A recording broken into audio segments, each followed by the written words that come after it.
Good afternoon, everyone, and welcome to today's webinar on building networks for Medicare and Medicaid program enrollees and LTSS services.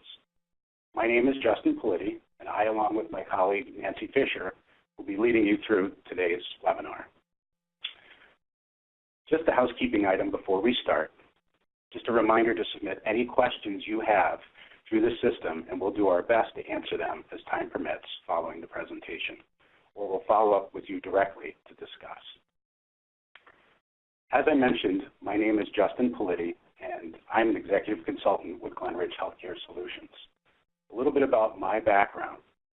Most recently, I led network management for a fully integrated dual special needs plan in the Massachusetts market, building out Medicare and Medicaid networks for individuals in a fully integrated program.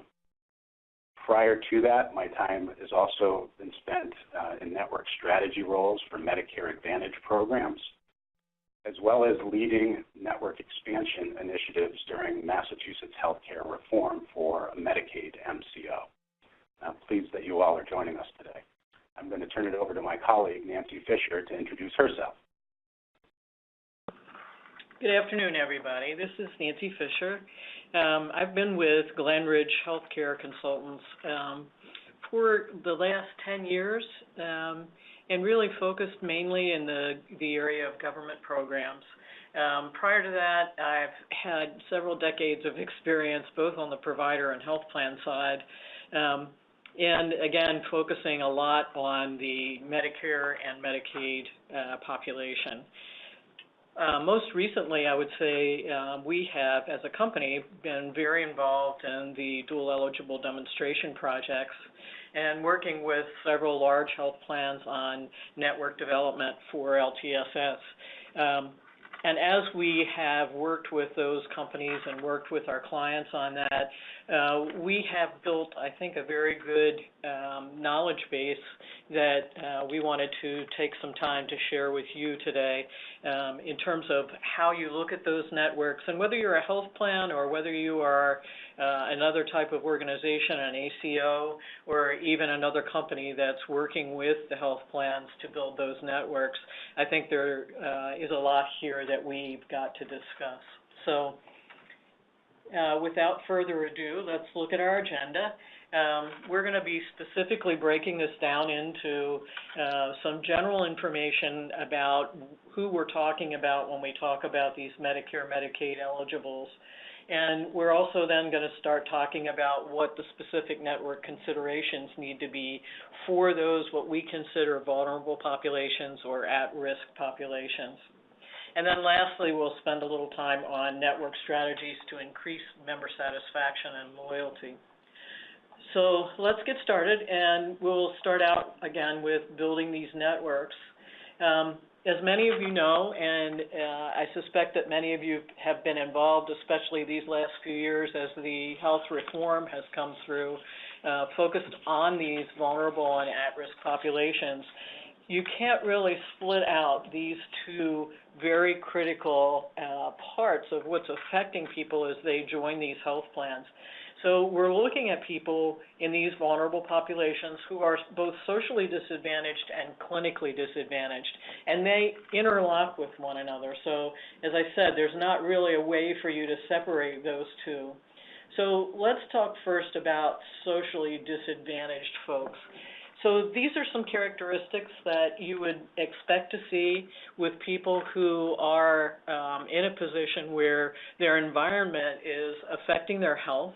Their environment is affecting a lot of what's going on around them, where they've come from, their social or lack of social contact and support.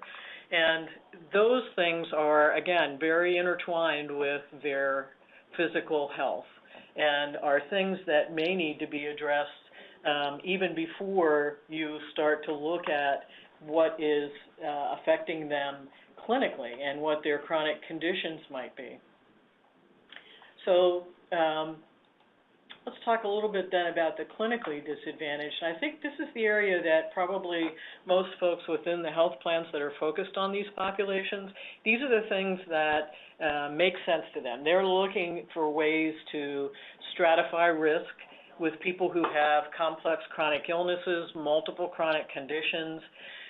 We're beginning now to see a lot more focus on the seriously mentally ill, for folks who are substance abusers, who are mentally ill, and who need to have an integrated approach to their medical as well as, again, their social environment and their mental health needs. I think traditionally we've looked at these folks as much more like the frail elderly, and then as we've expanded managed Medicaid, the disabled have become included in that. There are a lot of other folks that I think fall into these categories that we need to be cognizant of as we begin to build these networks. Even looking at things like end of life. Hospice is an area that frequently gets overlooked. Not that there aren't hospice providers in the network, but that once someone reaches that stage of their life, they get turned over to a hospice provider, and some of that really critical integration and communication between other providers and keeping up with that social support network can fall by the wayside. So I'm going to turn this back over to Justin to talk some more about who these folks are. Thanks, Nancy. So first we're going to start with the population overview for Medicare and Medicaid eligibles. Medicare and Medicaid enrollees, or MMEs, meet the eligibility requirements for both Medicare and Medicaid and are enrolled in both programs. And as of 2010, there were approximately 10 million people enrolled in both programs. Individuals are low income, with over 60% living below the federal poverty limit. And as Nancy had indicated on the previous slide, they're more likely to have physical disability, multiple chronic health conditions, and behavioral or substance abuse disorders, along with a higher likelihood of being part of a minority group and also being female. And then this last part is really a critical component. Almost a quarter reside in institutional settings. And we're going to get into some of the strategies around, around working with individuals who reside in institutional settings a little bit later. Along with this, individuals who are in the positions that we're discussing here are often accessing LTSS services, which are Medicaid-funded services, and for individuals who require assistance with ADLs that allow for them to live as independently as possible and avoid going into or residing in institutional settings. Some of these services, as examples, include home-delivered meals, personal emergency response, adult daycare, home health aid, and case management, along with non-emergent transportation, just to name a few. But these are the types of services that are being provided for individuals who are residing in the community to try to help them remain and live as independently as possible. And this next slide, I think, is really indicative of the types of services that Medicare and Medicaid eligibles are accessing, often simultaneously. You might have, in a sample population, you might have a third of the individuals who are considered community well and not accessing any services. Then another third who require assistance with activities of daily living and may need long-term services and supports. And then another third who are your multiple chronic conditions and very high-cost, high-utilizer population. But to take you through, as an example, you could have an individual who is accessing care through their primary care physician at a FQHC or CHC, and simultaneously also have a behavioral health condition that requires them to see a social worker or a psychiatrist. They may qualify for receiving adult day health services and have a condition that requires that they utilize various forms of durable medical equipment. They can oftentimes will be on multiple prescription drugs and can also qualify for home-delivered meals and be accessing or attending different programs within an independent living center or an area agency on aging, such as, as an example, financial counseling. They might have just come home from a SNF short-term stay, discharged from a hospital, or they could be in a position where they've had an event, and that's requiring them to remain potentially long-term or go long-term in an institutional setting. They require restorative dental care, maybe live in an environment that requires that pest control services be deployed, require non-emergent transportation to get to their doctor or to get to the supermarket. And last, they might also qualify for personal care attendant services to be provided at home. So with this, and it's very unique in the fact that you've got a whole array of services that are oftentimes required for individuals who have multiple chronic complex conditions, and this just shows to you the types of providers that you're going to need to work with and build an adequate network. So what are some of the considerations that we want to take into as we're developing provider networks for vulnerable populations? Well, first, as the last slide that I went into showed, it really is, you need to take a member-centric approach in a lot of ways. By that means you really need to, as best as possible, and it's not always possible, but as best as possible, get a list of the services that individuals are utilizing. The LTSS providers who these individuals are accessing are just as critical as medical service providers. So if you have a program that you're rolling out and you don't have their adult day health or a home health aide or home delivered meal provider in the network, and there's an option to go back to fee-for-service, they will go back to fee-for-service. And that's one of the major challenges. It's one of the things as you're developing these networks and understanding that you're, in a lot of ways, competing with the fee-for-service networks that exist. And in order to retain members, keep them in your programs, strategies need to be employed to make sure that you've got access mechanisms for their existing provider network. Provider reimbursement is another real big challenge in this environment. In that you have, as I mentioned a little bit earlier, talking about skilled nursing facilities. Many of these homes that are now part of programs have only been billing to the state Medicaid agencies. So understanding and gaining trust and developing relationships, but first off, making sure that there are payment mechanisms that are not going to impact their cash flow, because you will again have instances if a skilled nursing facility is not receiving payment in a timely manner, they're going to make the programs very difficult for you to be able to launch and gain any traction. So long-term custodial care payments are critical. The same with, another example is recovery learning communities.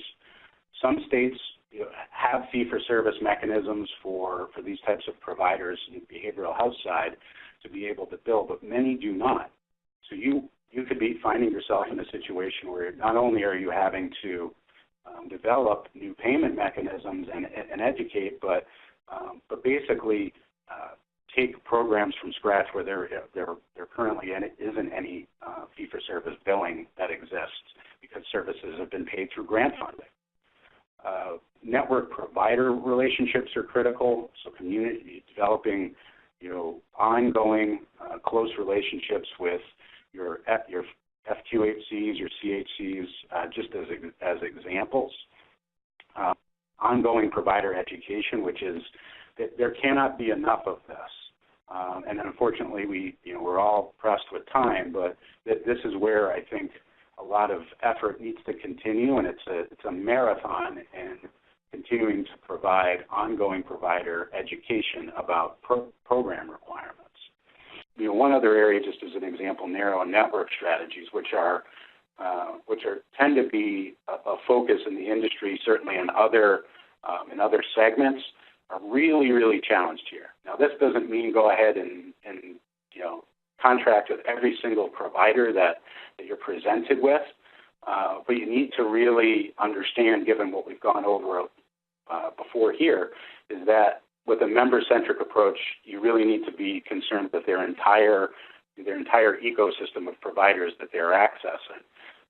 Again, not necessarily contracting with providers at price points that are not sustainable, but developing either single case service reimbursement methodologies or having out-of-network strategies to try to make sure you're maintaining access to various service provider types. And then lastly, making sure that you're monitoring two sets of network access standards for LTSS services, as well as your Medicare Advantage standard network adequacy criteria. And I'm going to turn it over to Nancy to go over patient-centered networks. Thanks, Justin.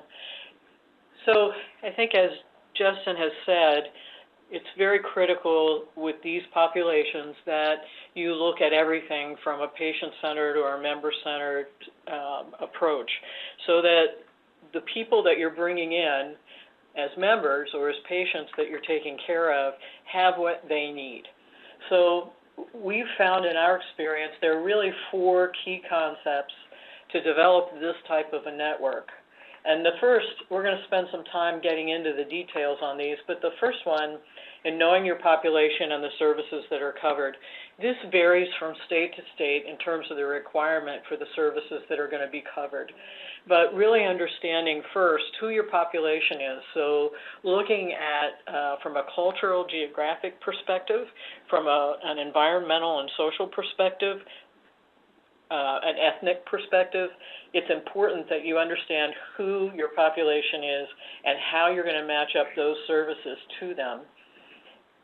Secondly, you want to make sure you understand who the existing service delivery system is. So prior to you coming into that market, and unless you're an ACO and a health system that's been there taking care of these people, you probably have not been their primary go-to for their service delivery. That has been being taken care of a lot by safety net providers and by providers that have been being paid for through the Medicaid system. So it's very important for you to understand who that is. A lot of the charitable organizations, a lot of the AAAs, as Justin mentioned earlier, the area agencies on aging, independent living centers, behavioral health providers, adult daycare. There may be a lot of people in the area that are providing multiple services, that have been providing multiple services because there wasn't anyone else there to do it and coordinating those services. So it's important for you to understand who they are and how you're going to relate to them. Thirdly, having focused care teams and care coordination, you want to make sure that you've built a platform and a structure, an infrastructure for processes to do communication between everyone who's involved in the care for each one of these people that are part of your population. And then lastly, the clinician and practice engagement. It's important that not only is there a primary care physician involved, but within the practice that everyone knows what the special needs are of any of these members and any of these patients that are being taken care of, and how you're going to put together an approach to engage all of them in that. I'm going to ask Justin to start taking us through each one of these four concepts in a little more detail.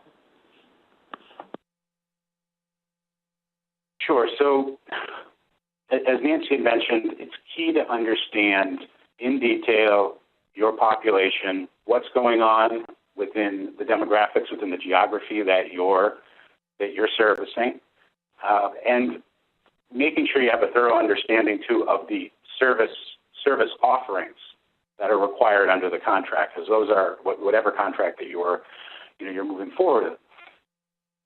So reviewing some of the things you want to review in the service area characteristics are total number of eligibles, the cultural composition and trends. This is a big one. Is really understanding what different cultural groups are and where they exist, what trends, where people have been moving to within various geographies, the percent of people living with a disability, percent of population over age 65 living in poverty. This next one's a pretty big one, and to really help you understand where your state may stand. States vary in the percent of services that they offer in custodial care versus providing in home and community-based services.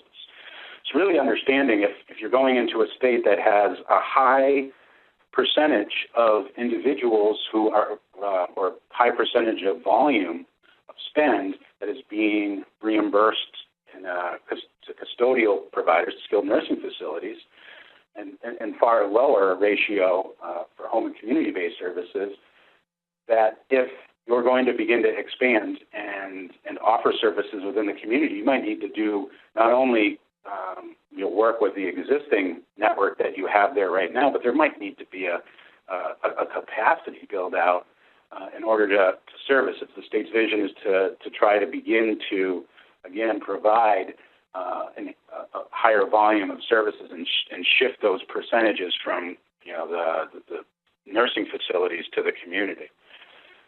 Geographic challenges are another big one. And I say this really comes in a lot of ways with transportation in particular. But as you're rolling out your expansion or building out your networks, is really looking at what are the unique and specific needs that are going to be required in the rural areas. If you have transportation vendors that are servicing that you're working with right now, can they handle or are you going to be able to rely on them to service members in remote areas? What strategies are you going to need to employ that that can prevent you from having to drive up cost and use vendors, again, in the example of transportation, that are farther away? You need to begin to think kind of 2 and 3 steps ahead of where am I going to be able to deploy my resources and work with my vendors in these rural areas. Very, very challenging. And then again, public transportation systems, if any, are other other characteristics that you want to continue to look at. And as I mentioned, what you see here is just a population overview. It's a census look at a population in a given geographic area. And then overlaid on top of that are the adult day health providers, which you can see in green dots and yellow.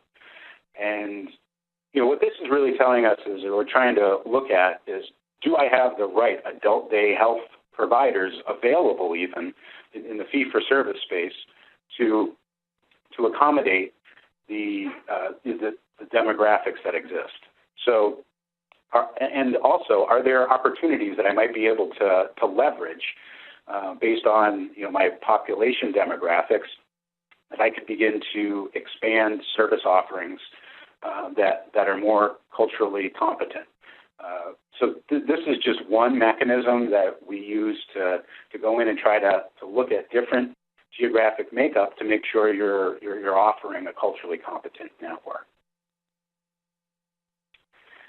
And then knowing the existing delivery system. This is really the basis for where you're starting in constructing your networks. But who are the long-term services and supports providers in your area agencies on aging, faith-based organizations, independent living centers? These are the entities that you want to make sure you're introducing and aligning with as much as possible to help facilitate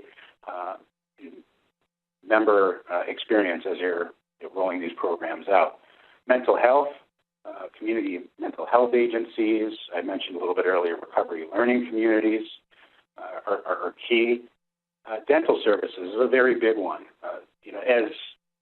As program, if there are enhanced dental benefits that are available in any program, the dental provider network becomes a very critical component to make sure that you have the capacity to be able to offer, as an example, enhanced restorative dental services. Transportation, I had mentioned a little bit earlier.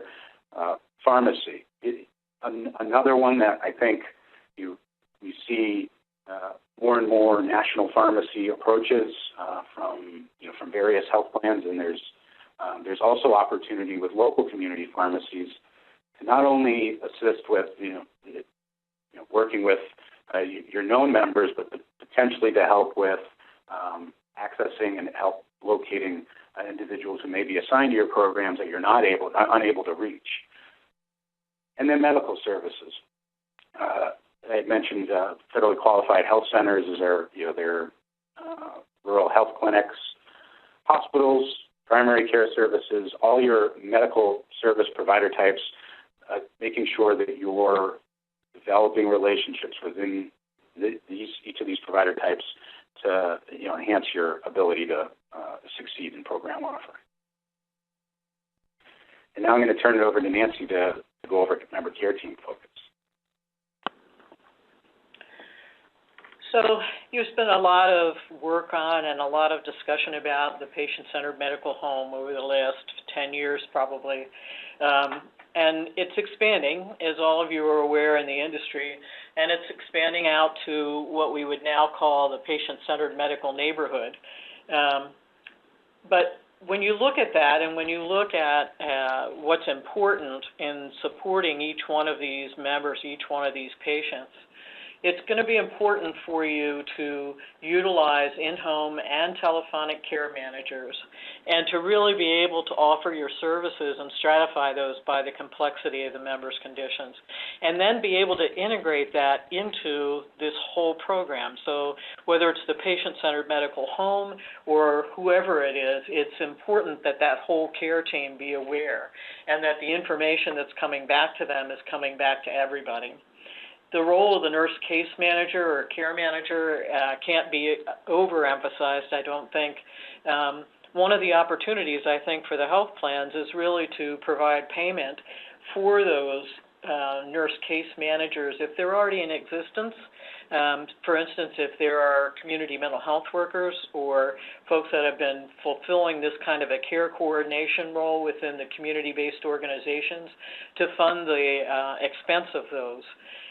There may also be care managers that have been placed into the patient-centered medical homes who have been coordinating care, that this has been part of their approach to becoming a patient-centered medical home.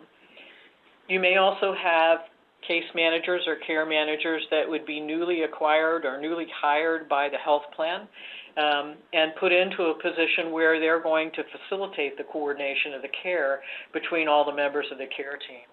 It's really important to be able to establish these processes and an organization for integrating the care management team. So all of the providers that will be touching this member or this patient, it's important that you've really got an infrastructure that supports that kind of integration. Your team members. The team members should be determined on an individual basis for each one of those members or patients based on what their needs are, also based on who they've been relating to. In some cases, it may be a social worker, psychiatrist, psychologist. It could be even a pharmacist if somebody's got multiple issues. Going back to Justin's point about a community pharmacy, sometimes pharmacists in these kinds of populations become key players in managing the care plan for a member who has a lot of different multiple chronic conditions and medications. You also want to make sure, again, that the care team is comprised of their existing providers. So their individual care attendants, their any specialists that they're involved with, social workers, again, any mental health providers, that they are all part of that care team. The key components of this care team focus should be comprehensive needs assessments and individualized care planning based on those assessments. So those things are probably going to be done in a lot of cases with this population. They're going to be done face-to-face. So it becomes critical that that care manager or that person who's doing those assessments is aware of the environment that that person or that member is living in and who their caregivers are, if they have any social supports, if they're living alone. So they're understanding all of that, and their needs assessment goes into that care planning process. And then it becomes critical to facilitate access to those services. So if they are in need of transportation, again, this is a headache I think that a lot of people, a lot of health plans have to deal with, is making sure that you've got transportation for these folks to whatever services they need that can't be provided in their home. And also providing communication and monitoring between the team members and the members and the caregivers. When you talk about being able to engage the providers in this process and making them part of an integrated whole or an integrated care model, the communication needs to be going both ways. And so it's critical that your organization be present and be seen by these providers, these key providers, as interested. So your senior management is interested in how this whole care planning, this whole integrated model is being developed. That there should be regular meetings with the leadership of any of these organizations. And at least quarterly, there should be meetings with the AAAs and the ILCs and the large physician groups. One that's not mentioned on here are advocacy groups. So in some cases, there may be advocacy groups for people with specific disabilities. There may be advocacy groups for substance abuse. You want to make sure that you've got people from your organization that are a regular part of those meetings so that you're sharing experience with them, they're sharing experience with you, and the development of best practices can happen with those community-based organizations. And then lastly, the quality piece of this. There are certain quality incentives that get set up state by state. You want to make sure that you've aligned your reimbursement strategy with those providers, with those quality incentives. You want to make sure that you are making investments in programs that advance community-based primary care and support advanced community-based primary care. Your appeals and grievances in terms of a health plan are going to help you identify trends and look at ways that you can monitor more closely what's happening to these people as they experience the care delivery model that you've put together. So moving forward, we're going to move on to the last piece, which is really strategies to increase our member satisfaction and loyalty. I'm going to turn it back over to Justin.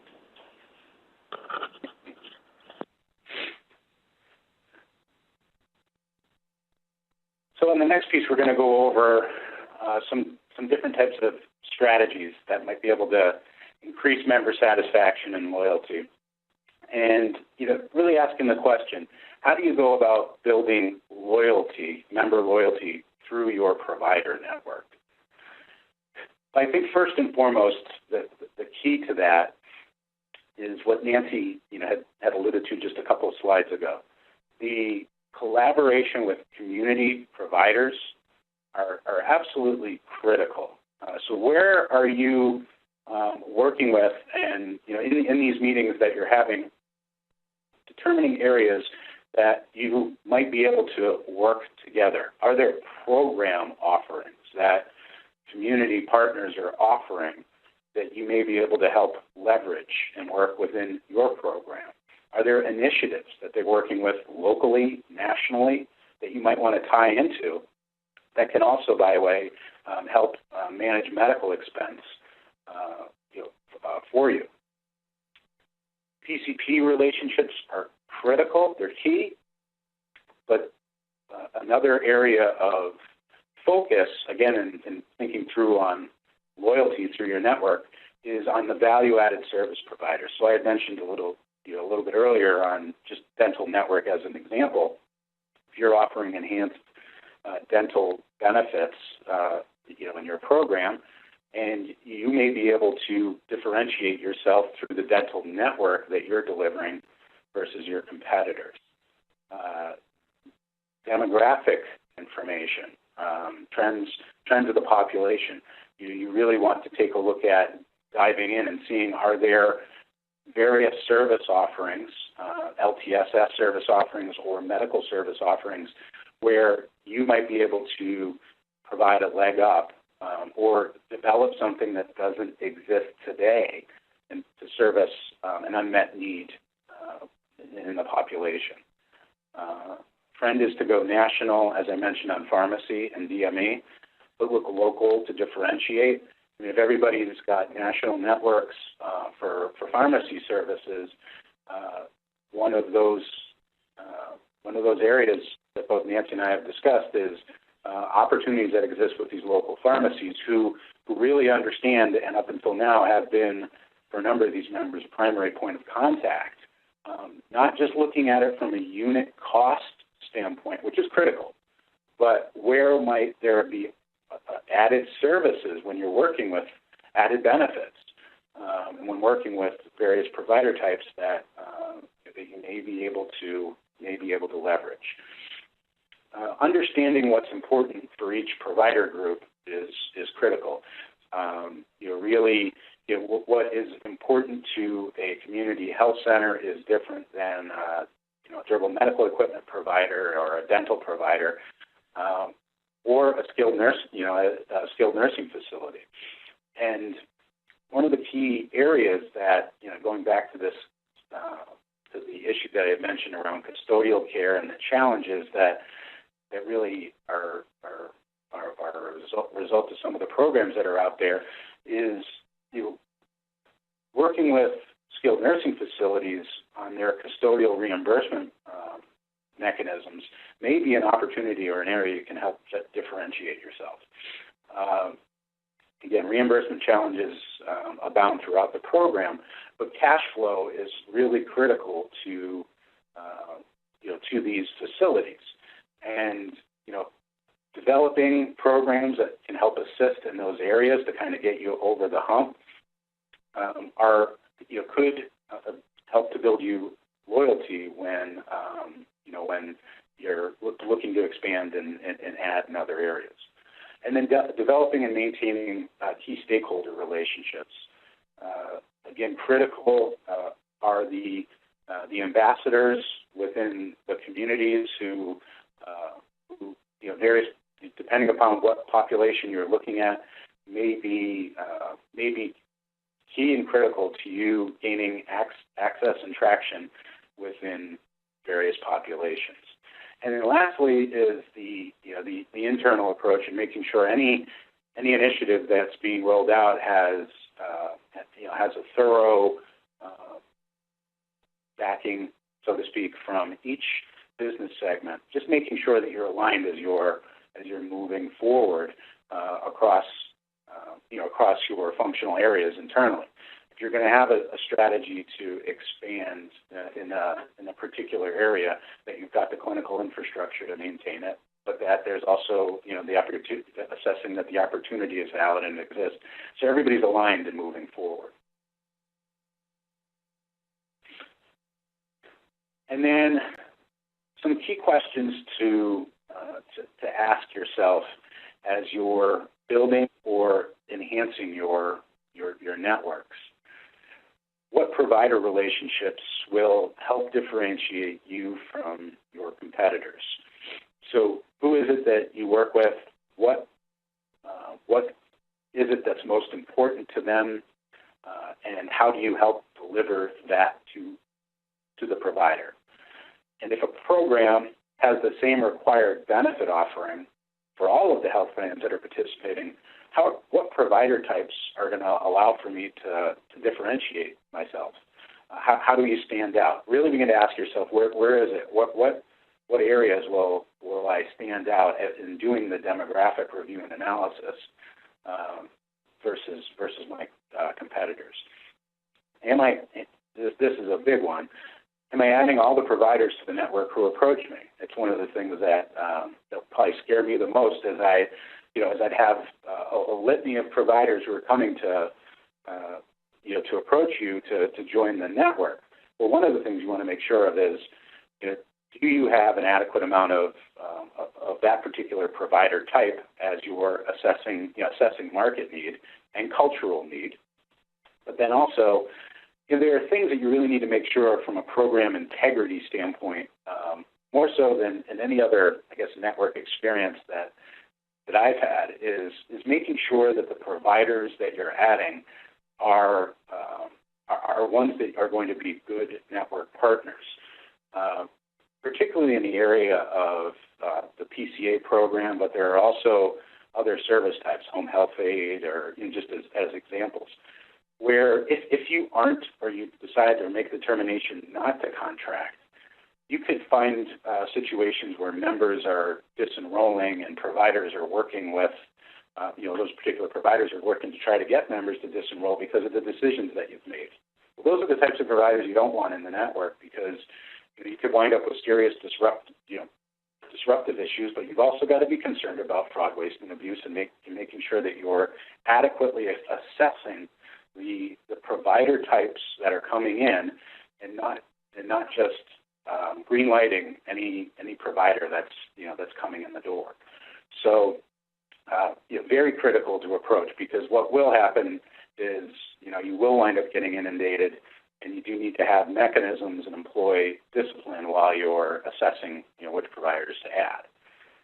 I went over this before as far as a network reflecting cultural and demographic composition. You really want to review in detail to see and make sure, you need to understand which cultures are accessing care and where.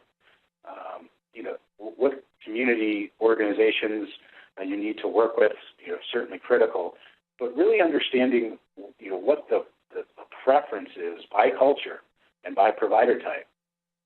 So as you're developing your network, that you're meeting the cultural needs that exist. And then lastly is what type of unique ways can my network, the network that I'm building, help me to locate my members? And again, this is another critical one, but where it's not just homeless shelters or homeless agencies that you work with, but speaking to that, pharmacy, local pharmacy vendors, other provider types who could very well be of great assistance in helping to locate your unable to reach members to help you conduct initial assessments and really move your program forward. So those are just some of the things to be thinking of as you're developing your networks and how they are going to best service the population that you're covering. And with that ends our the presentation portion of our webinar today. We're going to take some time now to review some of the questions that we've received thus far from our population. So Nancy, if you wouldn't mind, if you could read off just the questions for the first question. Sure. The first question we got is, in developing a network for Medicare and Medicaid demonstration program, where would you start? And I'm going to ask Justin to answer that. Where would we start? Okay. So the first place, I think that, we had gone through this in a couple of different slides, but the first place that you really want to start is making sure you have a thorough understanding of the services that are offered, covered services, and what the benefit offerings are, just as a baseline, and start off by looking at the Medicare and the Medicare requirements for the region that you're in for determining, network adequacy. And Quest Analytics can be very helpful in this assistance. But then you're also looking at what the Medicaid networks are, or Medicaid network requirements are for your state contract requirements. So you're really looking at what's as a first step, the minimum threshold. What is it that I need to get past? And that's just it, just the minimum. Really, you want to approach this in stages. That's the first step, but moving beyond to what we talked about in the latter part of the presentation, where is it as I'm developing my network that I want to begin to build out certain capabilities in assessing market demographics. So I have a network that is serving the cultural needs of the area that I'm servicing, but that also could help to drive differentiation. So it really, the long and the short of it is I said it's a marathon and a little bit earlier on. It really is here. This is not a sprint. It is very much a work in progress where, you need to be looking at this in stages, but then also, having the long-term outlook in mind. Okay, thanks, Justin. Sure. We have another question, and I'd remind any of you that may have more questions to utilize the system to type in your question. We'd like to hear from you. So another question we've received are, what tips or suggestions would you have in developing relationships with AAAs or other community-based providers? This is a great question. I'm going to take this one myself. The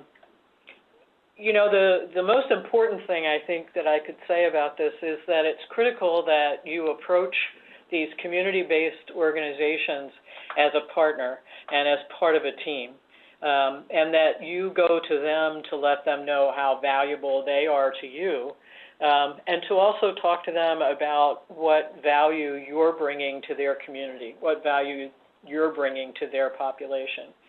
So probably the first step is really understanding who those organizations are, who are the leaders of those organizations. In some cases, the states themselves may be able to provide some of that information to you. But making sure that one of your first things that you do as you're preparing to build this network is to really go out and sit down with them and let them talk to you. What are the issues that they've faced? What are the particular issues that they may need help with, that they're struggling with in terms of being able to meet the needs of this population in their community? And how you're going to be able to be a partner with them in that. There's a lot of information, I think, a lot of value to approaching them as being a team member, as seeing the value of the information they're going to be able to give you in terms of being able to create a network that's really going to meet the needs of the population that exists. Anybody have any other questions they want to add to the presentation? I don't see any. So, Justin? Okay. Well, that ends our presentation for the webinar today. Thank you all very much for attending. I did want to note that you'll receive a short survey through email immediately following the session, and we very much appreciate your feedback. If you could please respond to that, that would be great. Also, you will receive a copy of the presentation we'll be sending to each of you. And again, thank you very much for attending today, and that ends our presentation.